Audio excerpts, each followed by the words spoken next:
दोस्तों, सबसे पहले आप सभी का स्वागत करता हूँ। बुद्धि की परीक्षा, समस्या या समाधान। एक बार एक राजा की कोई संतान नहीं थी। उम्र ढलती जा रही थी। बहुत प्रयास किए, कई हकीमों वैद्यों को दिखाया, परंतु नतीजा सिफर रहा।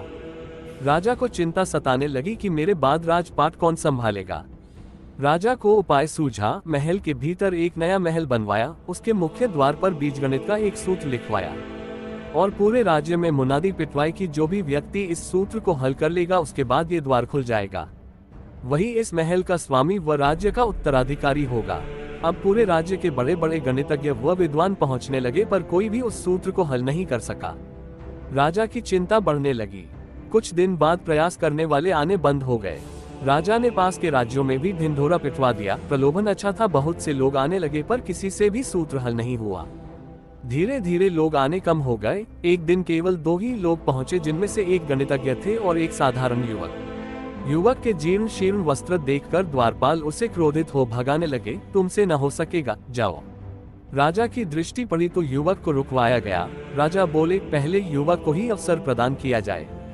युवक ने कहा कि पहले विद्वान व्यक्ति को ही अवसर दें, यदि इनसे न हो सका तब प्रयास करूंगा। राजा बोले, ठीक है, आप आसन ग्रहण करें। वह गणितज्ञ शाम ढलने तक प्रयास करता रहा, पर कुछ न हुआ। अब युवक को बुलाया गया। युवक ने जाकर द्वार पर हाथ लगाकर धक्का दिया। द्वार खुल गया। महल करतल ध्वनि से गूंज उठा। राजा ने पूछा, आप कैसे कर पाए?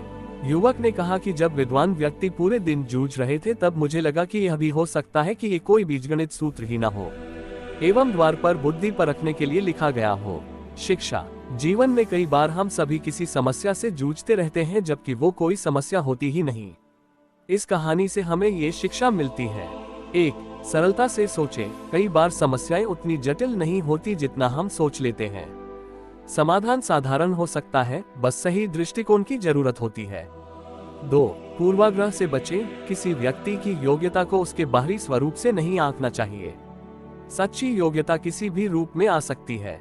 3. रचनात्मक सोच अपनाएं। हर समस्या को नए नजरिए से देखने का प्रयास करें। केवल पारंपरिक तरीकों पर निर्भर रहना हमेशा सफल नहीं होता।